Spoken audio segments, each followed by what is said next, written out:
Hello everyone, this is Tom Fox. I'm the Compliance Evangelist, and I'd like to welcome you to episode 49 of Compliance Into the Weeds, a podcast with myself and my good friend and colleague Matt Kelly, founder of Radical Compliance, where we take a deep dive into a compliance-related topic, literally going into the weeds to discuss it. Today, we have an incredibly interesting and important memo from the Secretary of Defense about ethics. James Mattis released a memo on August 4th that talked about the ethical commitment and values of the U.S. military. We dissect this, unpack it, and go deep into the weeds and explain why this is so significant for the U.S. military, for the U.S. government, and for the compliance practitioner. I think you'll find it a fascinating episode. I find it to be an incredibly important memo, particularly given the tenor of ethics of the current administration. Compliance Into the Weeds is a part of the Compliance Podcast Network. Hello, everyone. Tom Fox again for another episode of Compliance Into the Weeds, a podcast with my good friend and colleague Matt Kelly, the founder of Radical Compliance, where we unpack a compliance topic and go take a deep dive into the weeds around it. And today we have a real treat for you as Matt wrote about a letter or memo, I suppose, and more accurately described, circulated by Secretary of Defense James Mattis to all Defense Department employees. So, Matt, with that somewhat short introduction, why don't you give the background of this and talk about how you found out about it and what the memo says? Sure. This is one of the more cryptic moments in corporate ethics and compliance. This memo from James Mattis, it was dated Friday, August 4, and it appeared on the internet. That's how I came across it, is that somebody had photocopied it, or somebody pasted an image of this memo, which seems only to exist in paper format, but they took a picture of it and circulated it on Twitter. I saw it, and it's been picked up here or there. Do we know for a fact that this memo is authentic? No. All signs, however, point to it that it is authentic. It is on DOD letterhead. It has the signature of James Mattis on it. It is time-stamped August 4. It has been recirculated by the US Naval Institute and a few other military news observers out on the web, that I think if this had been a hoax of some kind, at some point the DOD would have told at least those naval and other military websites, this is a hoax, backpedal it. Nobody has. So there is this memo that James Mattis put out there. Now, what does it actually say? It is 5 short paragraphs, less than 250 words, where Mattis talks about the importance of senior DOD staff being ethical, and as he liked to say, said in the memo, to play the ethical midfield. And he used a few different sports metaphors about the importance of being ethical, even when we are in a difficult situation. And we can talk about that further on in this podcast here. But that's what it is. That's where it came from. And what does it all mean? We can speculate. But that's where we are right now. So, Matt, if you don't mind, it's so short. I would just like to read it for our listeners. It is only 5 paragraphs. Sure. It's entitled Ethical Standards for All Hands, and it reads as follows. Those entrusted by our nation with carrying out violence, those entrusted with the lives of our troops, and those entrusted with the enormous sums of taxpayer money must set an honorable example in all we do. I expect every member of the department to play the ethical midfield. I need you to be aggressive and show initiative without running the ethical sidelines, where even one misstep will have you out of bounds. I want your focus to be on the essence of ethical conduct, doing what is right at all times, regardless of the circumstances or whether anyone is watching. To ensure that each of us is ready to do what is right without hesitation when ethical dilemmas arise, we must train and prepare ourselves and our subordinates. Our prior reflection and our choice to live by an ethical code will reinforce what we stand for, so we remain morally strong in the face of adversity. Through our example and through our coaching of all hands, we will ensure ethical standards are maintained.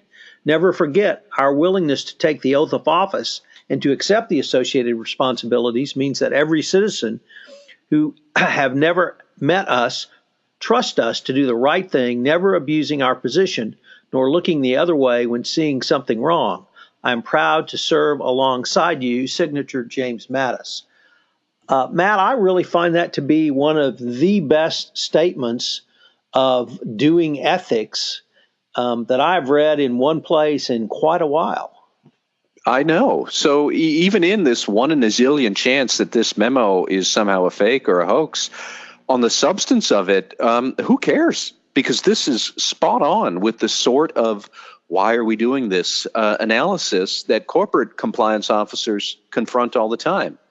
My favorite two parts, and I highlighted them in my post about this, was when Mattis talks about ensuring that we have to be ready to do what is right without hesitation and trying to live our ethical code all times, because sooner or later you're going to have a really difficult time doing it. And doing it all times is going to prepare you for, like he says, that moment of adversity. So that's point one.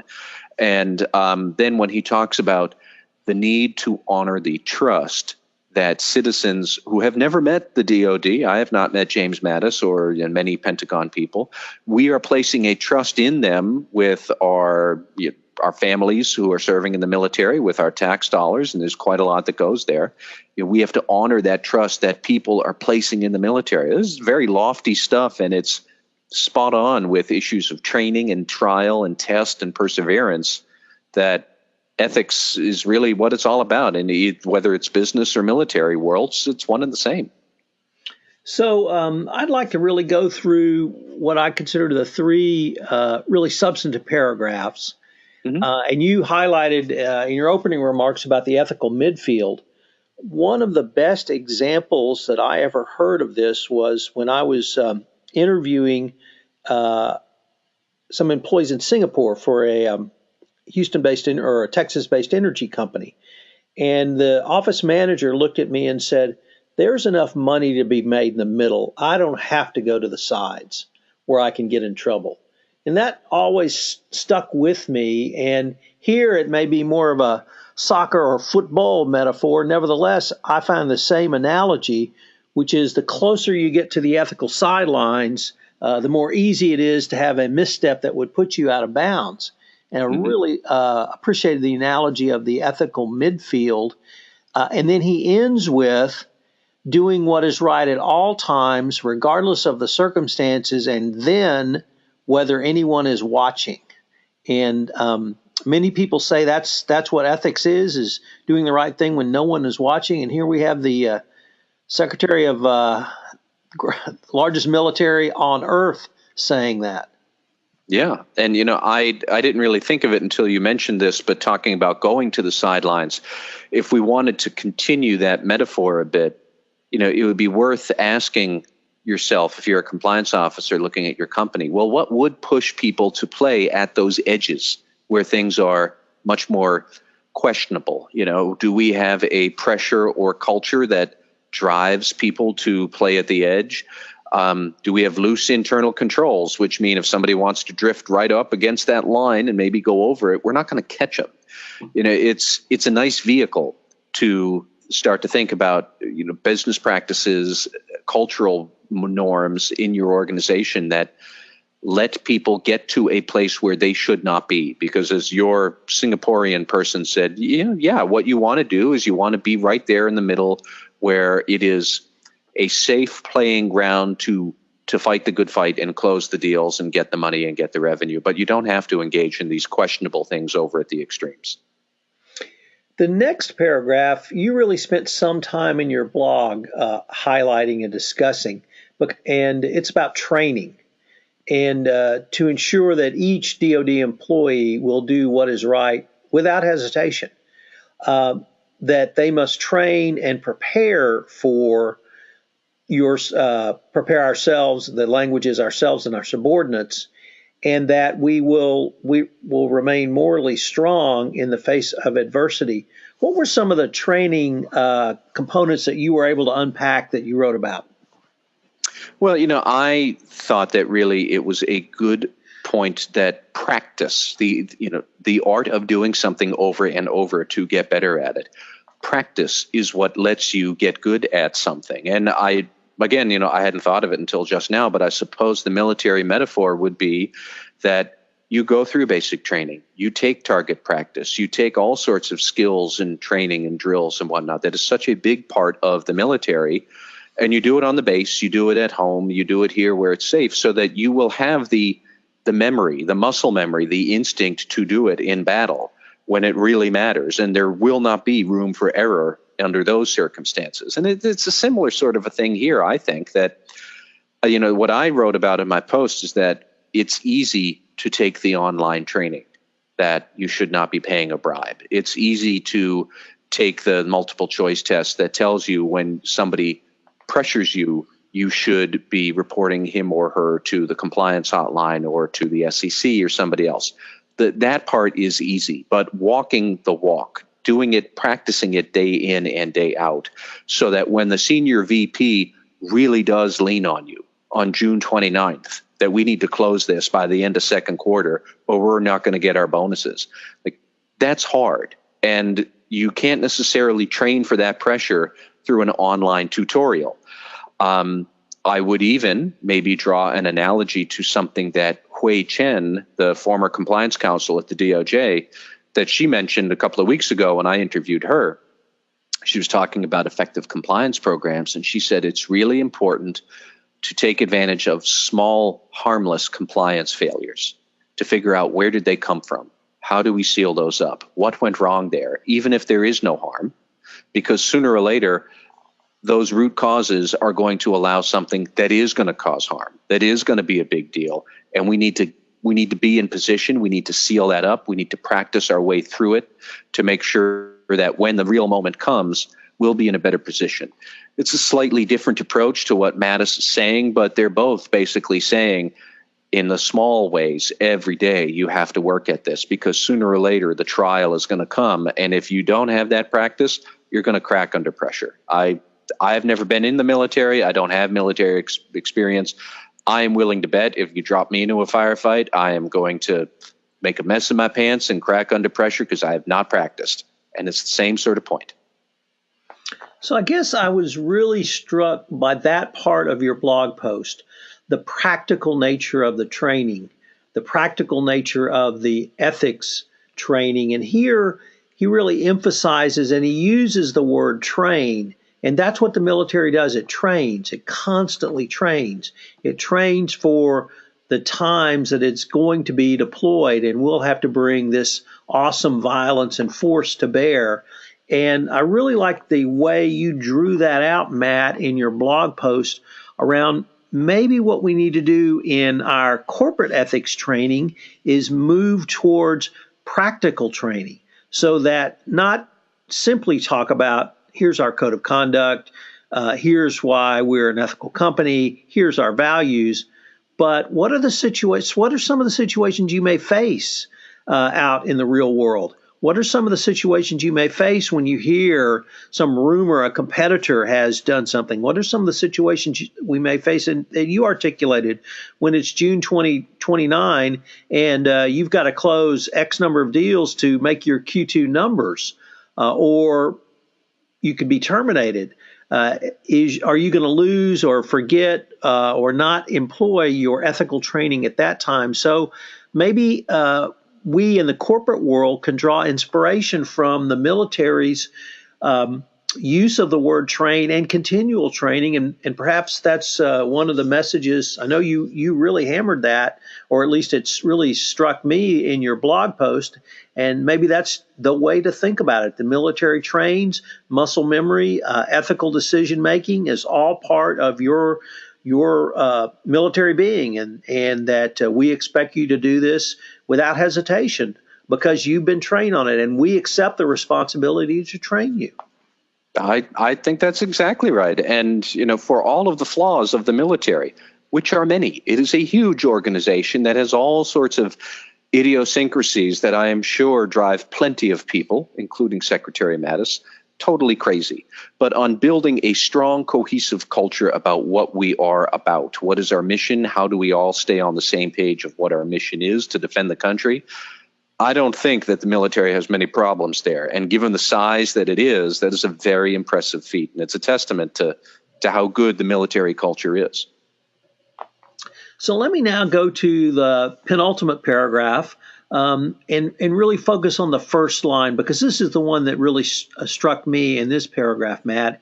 And it reads, through our example and through coaching of all hands, we will ensure ethical standards are maintained. Here he really seems to be focusing on, it's not just your duty to engage in ethical behavior and ethical standards, but you, Mr. Colonel, you, Mr. Major, you, Mr. Captain, you, Mr. First Lieutenant, you, Mr. Second Lieutenant, you, Mr. Sergeant, you, Mr. Corporal, must train the people below you, and you must coach all hands at all times to ensure that ethical standards are maintained. And here I really thought he was putting the onus to not only engage in ethics yourself, but you're responsible for your fellow soldier as well.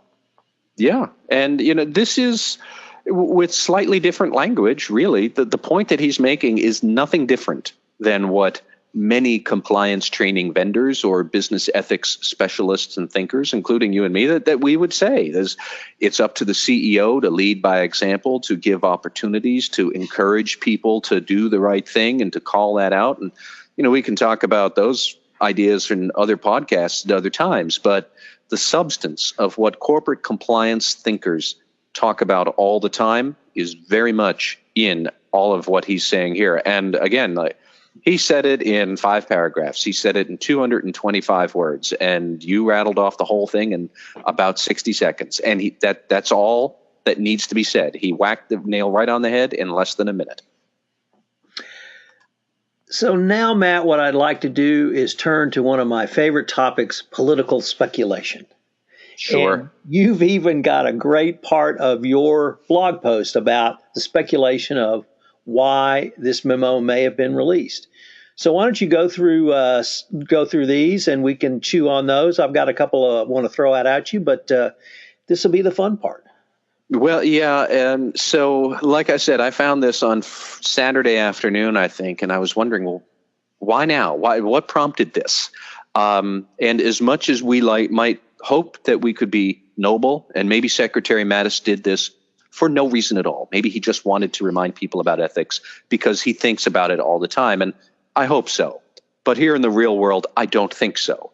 There are several schools of thought out there. Number one, there are some people who think that this is in response to President Trump's, I would call it an outburst on Twitter, that he is going to ban transgender people from serving in the military.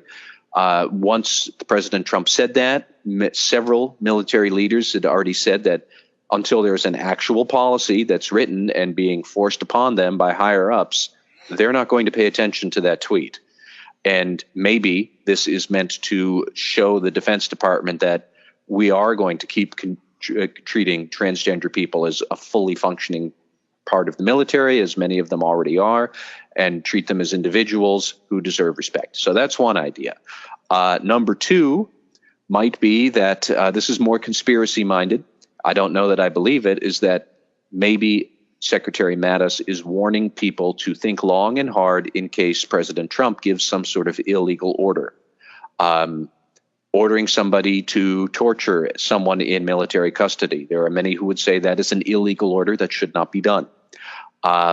Certainly today, when you and I are talking here, Tom, earlier this afternoon, President Trump made what sounds like a very threatening statement to North Korea about fire and fury the world has never seen. And there are numerous people who think that President Trump is edging towards military conflict with North Korea. And should we be thinking through what are our ethics now in what could be a very fluid and very uncertain situation if he orders some sort of nuclear or military strike? I don't agree with that conspiracy theory, but it is out there. I could see a more pedestrian conspiracy theory that what if he does try to fire Attorney General Jeff Sessions or Robert Mueller, which many people would say is potentially illegal, or they would see it as a overt attempt to subvert justice and all sorts of stuff like that. So there's another theory. I think it's more plain that Special Counsel Robert Mueller is getting very close to finding several different suspects he wants either to indict or hand off his results to Congress. I don't know if it'd be President Trump, but it could be former NSA National Security Advisor Michael Flynn, who worked in the military for 30 years until he was forced out in 2014.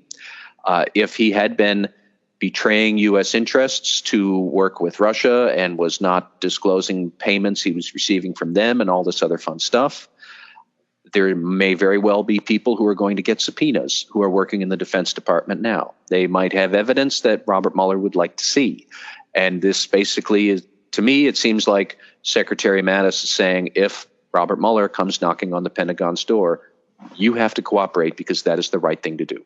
Even if it means ratting out a former general you might actually like. I don't know how many people do or don't. But that would be my bet. This is just Secretary Mattis reminding the Pentagon that if they get somehow pulled into Robert Mueller's probe, they have to cooperate fully, fairly, honestly, and ethically. So, Matt, I find merit in all of those. I have two more to throw out to you. One is a very macro one, and one really is much more micro and into the weeds. So let me start with the micro into the weeds, that this is a response simply to the Fat Leonard scandal, and that the largest scandal involving the U.S. Navy and procurement probably in my lifetime, certainly since the Vietnam War, and that there has not been a lot said in the military about that. At least it's percolated up to the public, and it deals with that. The second is that kind of building on some of the theories you put forward, that he's just tired of the ethical flexibility of the administration and situational ethics that which for the Trump administration seems to be they apply to everyone else but not to them. And he's calling out that doing the right thing applies to the U.S. military, his world that he can control. So, but like I said, I love political speculation.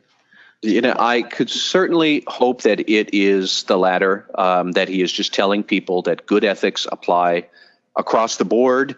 Don't pay attention to the lack of ethics by the man who currently sits in the Oval Office. The rest of the federal government should follow an honorable ethical code, which I think Secretary Mattis was always going to do and always has done. And the vast majority of people working in the Trump administration do today.